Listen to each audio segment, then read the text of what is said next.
said a prayer right there on the interstate. I was like, God, like, please help me. Like, what did I do wrong? I mean, I feel like, did I make a mistake to move to Atlanta? Did I make a mistake to get into real estate? Did I make a mistake to move back from Korea? Like, I'm working so hard, 6 days a week, over 60 hours, and I'm not seeing any fruit of my labor. Why am I doing this? Did I make a mistake? So how long have you been in real estate? 9 years. It'll be going on 10 May of next year. So how did you get into it? You know, it's a long story, but long story short, I was an English teacher in Korea. I was there for 5 years, from 2010 to 2016 on the front end, March of 2016. I came back and I was like, what do I do with my life? I need to start a new career path. And I had a friend back in Korea, it's a Korean American. He's originally from New York. He's like, Tim, like, I told him I had this idea, like, I want to do real estate investing. I didn't know anything about it. It was just like this thought. And he's like, Tim, if you're going to do real estate investing, why don't you just get your license, be a licensed real estate agent? And I was like, why is that? And he said, if you know what your clients are looking for, then it will help you be a better investor yourself. And I took that advice to heart over a Friday night over Korean barbecue with me, him, and his friend, and I never turned back. I took that to heart, and when I came back, I moved here, no job, no place to live, no friends, no connections, started from scratch. Looks like it paid off. In 500 feet, you can say that again, but initially, I didn't think so.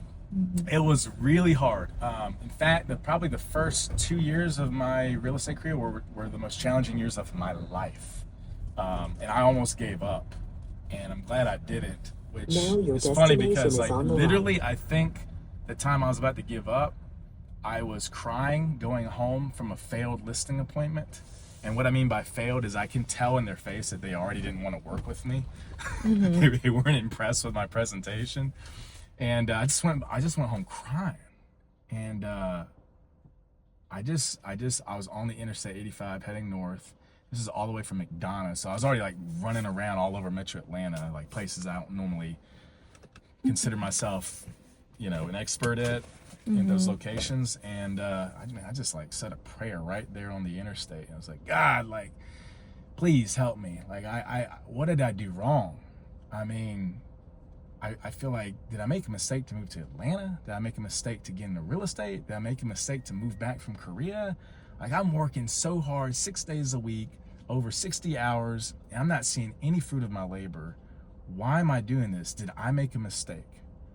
And the very next weekend, hosted an open house for a FSBO listing, for sale by owner listing, which, that's an amazing story, by the way, how I got that listing. It would become my first listing ever.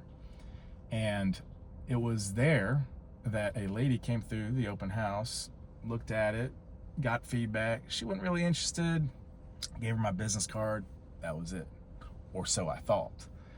And then 2 days later, she calls me out of the blue and says, Tim, she's a Korean lady. She's like, my realtor abruptly left to Korea, and I need another realtor. Can you help me by showing me some houses tomorrow? And I was like, is this how real estate works? I was like, okay, all right, yeah, sure, I'll help you. I went, showed her. We had 6 houses scheduled to see the following day. We got into the first house. She walked through the front door. She toured around it, came back to me, Tim, I like this house. I want to put in an offer. Put in an offer. Boom, she bought the house. First house, first day, first client. And that was a week after I had said that, my prayer of mercy, I call it. So that, and it's crazy because, like, I have so many crazy stories like that. That's only one of many, but that kind of, like, launched me, like, catapulted me to, like, keep going. And then the career it was a snowball effect from there. How did you get started? What brokerage did you go to? Like, how'd you know where to go? I mean, where am I now? VPR, of course. I mean, loyal to a T. I mean, since 2016, VPR. Anyway, yeah, 9 years strong, VPR. It was funny because I signed up for this pre-license course through a guy named Carl. It's like with Barney Fletcher schools. I just found it online, like randomly, totally random. Went to his class, and then I took the test, passed. First try, by the way. I couldn't believe it because it was a hard test. The state exam, that is. And then I was like, hey, is there a brokerage that you recommend? He's like, you can join mine. I was like, where? Virtual Properties? I was like, okay, where's it at? Duluth?